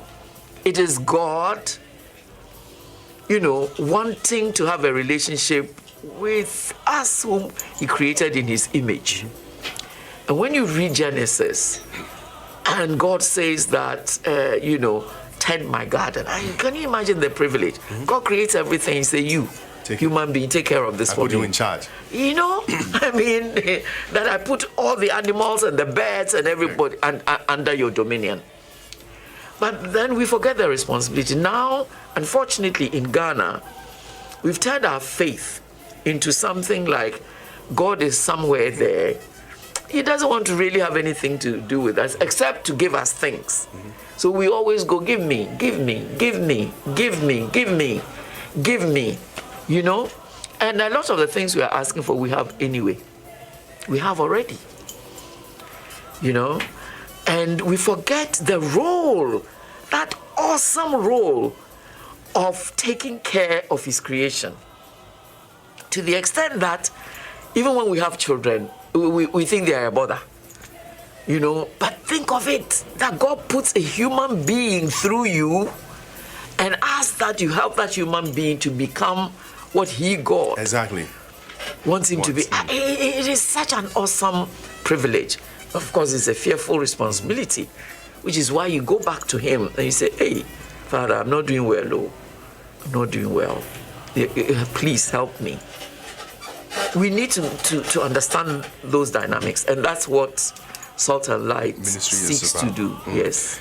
These are angles you won't get from anywhere, and I'm very, very privileged to be here in this direct. Of course, let's find out, all right, from you, how is Salt and Light Ministry supporting its members spiritually in this current state? Because people are no longer going to church, people are home. Through all the things that you said, what are the direct things that are being done? Is there? But that is what I said. We don't have members. Exactly. We don't have members. And the whole body of Christ is accessible. And they can access what we have. And so we haven't had a problem. We're still writing in the newspapers. We're still speaking on radio. And then remember, we have a music aspect, through the Harmonious Chorale. We do a program on Sunday, every Sunday afternoon. We're still doing it. But would you need more platforms allowing you? Of course. Because syndication, 100%. Syndication is important. For example, I don't have to say something different on every radio station, because syndication means that one preaching can be heard on different, platforms. So if you don't hear it there, you hear it at YFM. Well, I have good news for you, Auntie Joyce. Hallelujah. Yes, I have very, very good news for you. I asked if you need more platforms because I just got an official email from management. And from this weekend, if the team is ready, Auntie Joyce, Aryee, and Salt and Light Ministries have our Sunday morning slot. Hallelujah. So Sunday morning slot is now for Salt and Light Ministries. Hallelujah. Right, you have to tell us what you want. Whether you want Harmonious Chorale, we want it administration, all. We want it all. We radio want it Bible all. We study. want everything ministry that has to do with Auntie Joyce, Aryee, Salt and Light Ministries, Harmonious Chorale, everything together on Sunday mornings for us. I think our prayer, the incense of what we are speaking, enter the heavens, and it's brought out more favor. So management just sent this in. So congrats. I think from next week we have our Sunday morning slots. I'm very happy about that. And you see how God answers prayer. So sometimes when people are jumping up and down and screaming, I ask myself, are they speaking to their Father? Because prayer is when you are interacting with somebody who is God. So when we scream and we stamp our feet on the ground and, sometimes it's almost as if we don't know who we are talking to. You don't talk to your dad like that. No when you way. No way. Yesterday, let me share this story with you. Yesterday, I saw some people not wearing masks, so I was trying. I said, oh, do you go to church? He said, oh, yeah. And I said, oh, but do you know what God expects of us? He says, yes. He said, well, obedience is one of it, So I said, as soon as they open church, you go and you start singing. And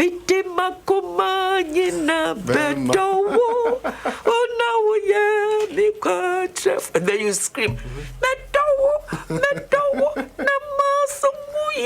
Meanwhile, small obedience, small obedience. Wear a mask. Keke. And you forget that is part of your obedience to God.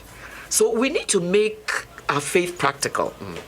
If God put us here to manage the place, he still has not changed his mind. That's why he has even saved us and filled us with his Spirit. At first, we were not Spirit-filled, so we failed. Now, through Christ, God himself has taken residence in us by his Spirit and is guiding us. We need to know this. We need to know that the presence of God is with us and ask ourselves, since the presence of God is with us, will he not direct us to do the right thing? Or will we allow him to direct us to do the right thing? That is what my mom sent me a quotation somewhere around the time there was lockdown. And said, when you have time, check it out and advise yourself. Honestly, I thought it was going to be about her regular repent propaganda. I call it propaganda because my mom has different ways of doing that. It's Romans 13:1-2. It says, obey the government, for God is the one who has put it there. There's no government anywhere that God has not put in place in power. So those who refuse to obey the law of the land are refusing to obey God, and punishment will follow. And you said all that. Wow. But lockdown is not new. Even in the Bible. If you read Genesis, I think Genesis chapter 7, Noah's Ark, Bible says God shut them in. And even though it rained only 40 days, it took more than a year for the water to recede completely. And remember, the thing is that when they came back, when the ark landed, everything was new. Whatever they knew before was gone. Was gone. And it's just like what you said. Life will change after life this will season. change, and we need to embrace it. You see, one of the things that we in Ghana forget is that God has been so good to us. God has been so good to us. Somehow, most of COVID-19 positives have had very mild symptoms.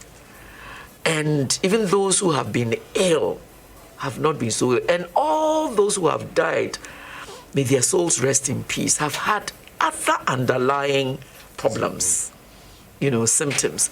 So God has been very, very, very good to us. And honestly, we should be praising God and thanking Him every day. Every day. Instead of they locked us down and so on and so forth. Actually, I enjoyed the lockdown.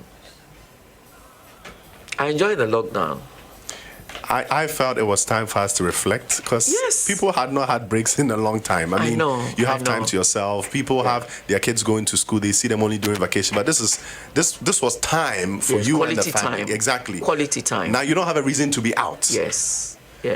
Anyways, I hope the world recovers from, the virus, and then we embrace the new changes. The thing is that the virus is going to stay. All viruses come to stay. The virus will stay, but we will find means of managing and overcoming most of the terrible things. It's not that coronavirus does not exist. This COVID-19 is a new strain. It's a new strain. Which has taken everybody by surprise. But I think that by God's grace, we are going to find ways of managing them. So none of us should think that we are never going to have COVID-19 again. It will come, but not in the same way. But we need to take care of ourselves. Something like wearing masks is going to be with us for a long time. For a long time. And we need to live with it.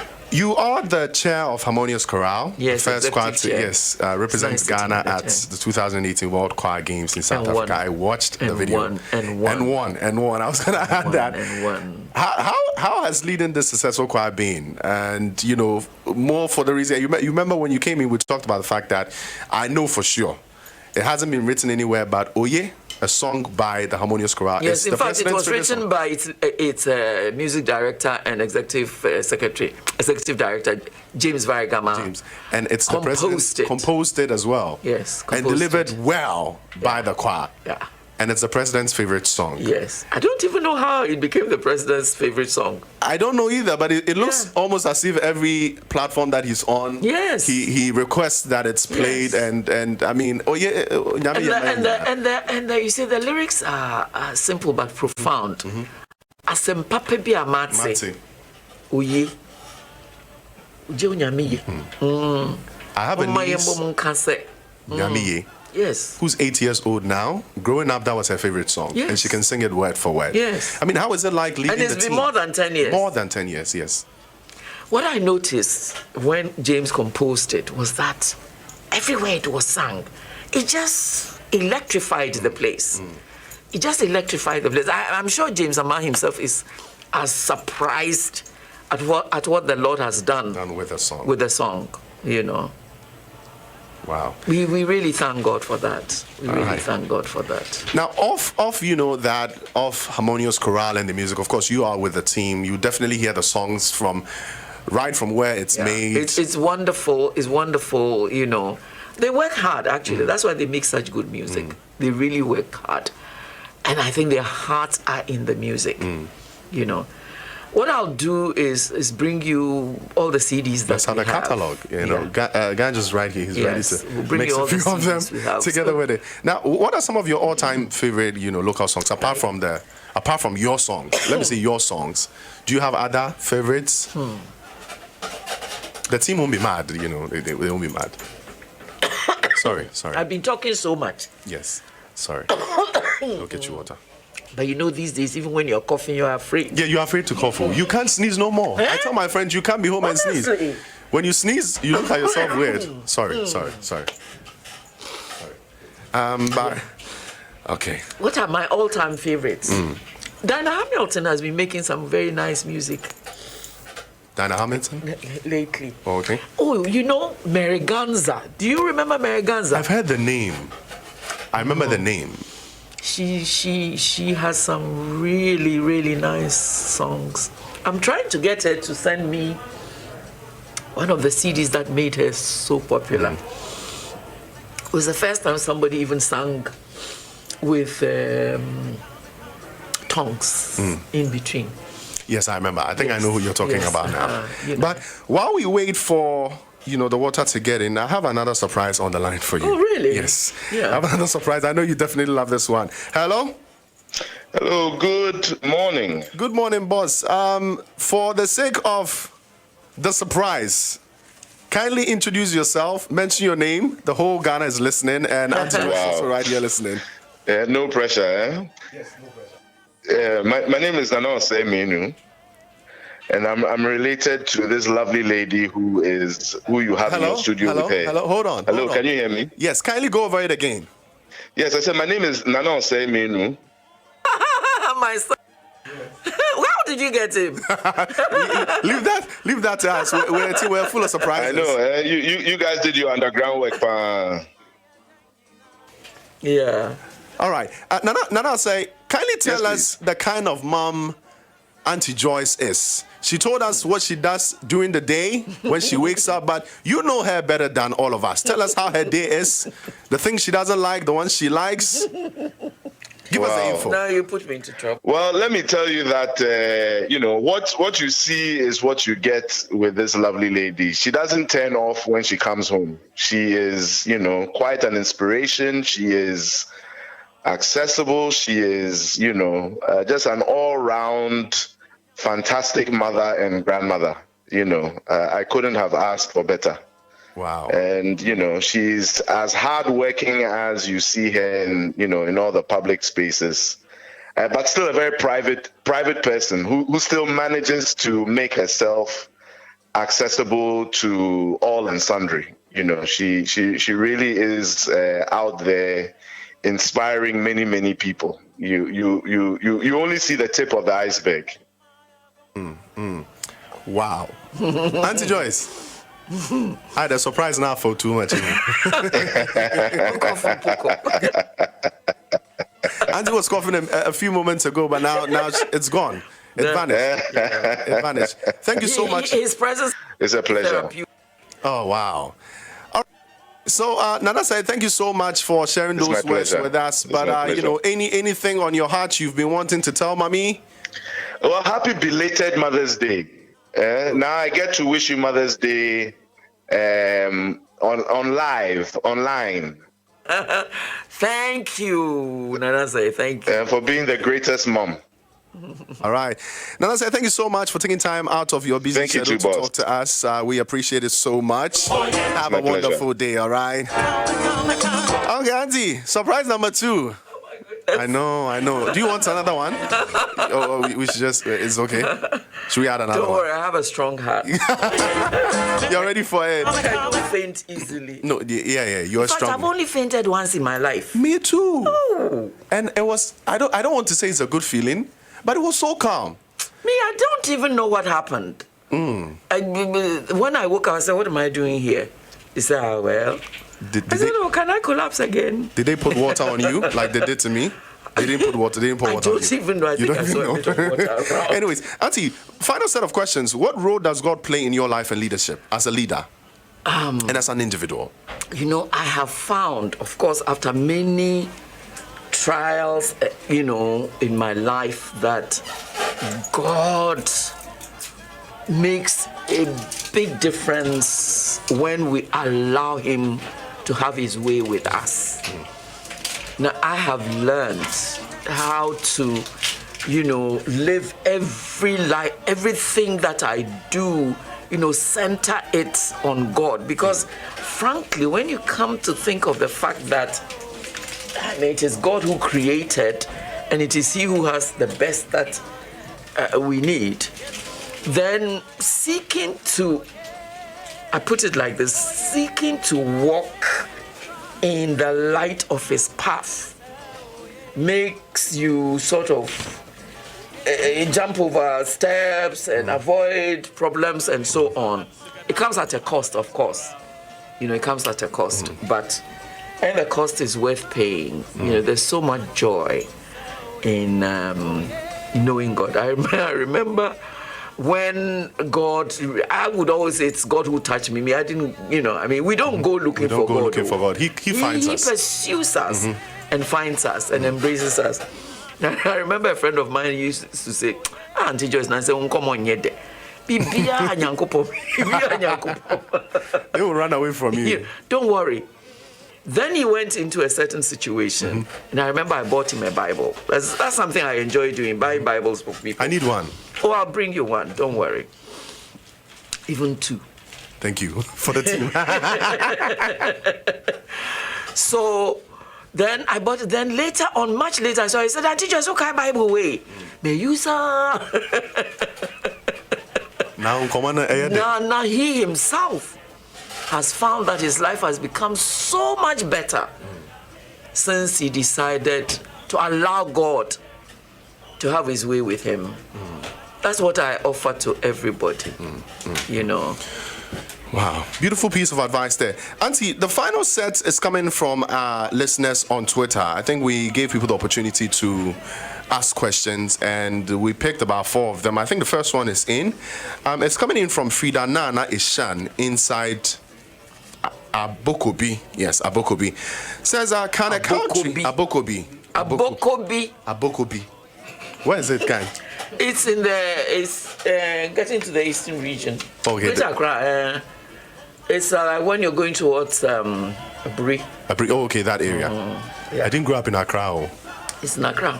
I didn't grow up here, so I don't know the corners. Don't worry, me too. It makes 2 of us. It says, can a country be run on morals per religion instead of laws? I ask because some laws permit things that that don't sit well per religion. Such as? She didn't specify. But I think she's trying to say if some law... Well, you see, a lot of laws derive from God's moral code. Most of us don't recognize it, but the 10 Commandments, form the basis of a lot of the laws that we have. Like the principle of human rights and so on. Love your neighbor as yourself. Forms the basis of the principles of human rights, that everybody is created in the image of God and so on. So I don't know exactly what law she's talking about. But the thing is that faith, God, is the lawmaker. And we find some of these laws even in nature. Nature itself has a lot of laws. When there are thorns growing somewhere, you can't go and thrust your hand in the thorns and expect that you will come out without any hurt. Or you can't go and stand on top of a tree and jump down and expect to be okay. Yes. So nature itself, God's creation, has laws. And when people come in a community, you try and put some of these laws together, and some are moral, like don't covet. You say that it's a moral law, but it's true. You can't be so envious of somebody that you do everything to get what they have. You end up, though it's a moral law, you will end up also breaking societal laws, because what may happen is that you go and take what belongs, and that is stealing, which is also part of the 10 Commandments. So that's what I'll say. I don't exactly know what Frida, what you're talking about, but if Frida can send the question in correctly, I'll be happy. But I think due to time, we might have to do it some other time. Yes. But this next one from Professor Blay inside Medina says, what can be done to manage Galamsey now? Because it's getting out of hands. Wow. I think we've minimized it a lot. Okay. We have minimized it a lot because what has happened is that a lot of people have been trained and now they're doing legal small-scale mining. Now, anybody who gets into Galamsey means that they are actually trespassing on land that has not been allotted to them to mine. It's this whole mentality of cutting corners, stealing. The shortcuts that we talked about earlier. Yes, and stealing, because really every Galamseyer is a thief. Because you are actually working on land that has not been given to you, and you are even destroying things Now, there's a lot of collusion also, and many of us in the communities have to begin to admit that we are part of those who make these things possible. Some will give their own land to them, you know, and then the buyers of whatever gold they find, they too are part of the whole array of thieves and brigands, I call them, you know, because a lot of times somebody will go and give money to somebody and say, look, find me gold. This person will then go and trespass on somebody's land because he knows that there's gold there. And then there are also surveyors who work for exploration companies as well as current mining companies who know where gold is, and sometimes we'll go and tell these people, you can come and do something here, and then we share. So this whole mentality of cutting corners, of taking what is not ours, is something we need to stop. And when we see it, let's report it. Because this attitude from Ghanaians, and of course, as I say, because the person is not doing what is right. You know, you see, the thing is that even in our own communities, when you're hungry and you go to Papa Kwesi, who's planting cassava, so Papa Pacho, meet me to Bakwa. Now, when you see that they've harvested them, Pacho meet me a Bakwa Kudi, is better than going to steal because you're hungry. You know, so all law breaking is law breaking, and that's how we must see it. But it's a whole chain, and all of us in the chain. It's not just government declaring that it should not happen. That too is important, because when it declares it should not happen, there will be a way in which you'll be penalized for doing it. But sometimes they go into somebody's farm and nobody says anything, and it takes a long time before they get found. But meanwhile, people are living in that community. They see what is happening. Wow. You know, and they don't say anything because maybe the people of the you know, wow. we are all part of yes. Issue. So, Professor Blay, we must all make it our business to stop it. Auntie Joyce, thank you so much for speaking to us. We have really learnt a lot. Yes, it's fine. We said an hour and gave you 2 hours. Thank you so much. We really appreciate it. And I've learned so much. It's been a privilege. I really learned so much. But before we wrap up, any final words you'd like to add, advice to the youth, anybody, you know, beyond all that you've said? I would like to say that we are privileged to live in these times because of so much opportunity that we have. Now, we should remember that sometimes it takes a cataclysm before, you know, there's an opening for good things to happen. So when we see problems, we should look beyond the problems and see what good can come out of it. Out of COVID are going to come so many things. Let's begin to see the good things that are going to happen. Even though church, we are worried that we won't have the numbers, and so we can still have the numbers and find ways in which we can then begin to minister to people directly and help grow Christians to be real followers and people who obey the Lord in everything, and people who become the best because they are allowing God to bring out their creative instincts. Ghana is a wonderful country. And those of us who are privileged to be born Ghanaians must be proud of our country. And the pride must lead to us doing whatever we can to make the country prosper. It is not good as a young person to think that is the head of state who has all the responsibility to do everything. We are also responsible. we are part of what Ghana can become. What we may be doing as young people may be a little, but it will grow. And let's look forward Still adds up to to that the time. Yes. Thank you so much. Add value. Add value to it. Add value. Thank you so much. Pick these words. We should be proud as Ghanaians. We should let that pride lead us to help develop countries as ours. God bless you, Auntie Joyce Aryee, for joining us today.